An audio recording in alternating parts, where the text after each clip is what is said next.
How to verify Venmo account. If you want to verify, do this.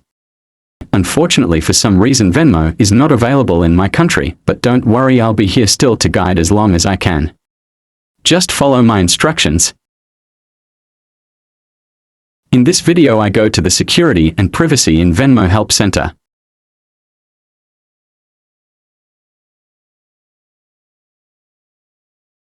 Then after I did that, I go to Security page.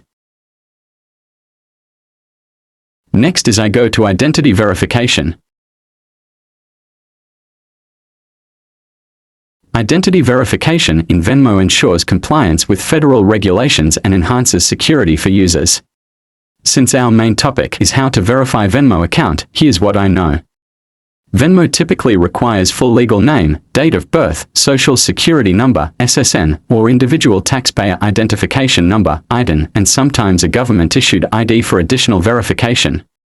If you notice, when you go to the Venmo Help Center, you can see some things that may help you to verify your Venmo account. I feel sorry I can't guide with all my might, since Venmo is unavailable in my country, but I hope you learned something new with me today. Sorry for the struggle, but that's it for me. Thank you.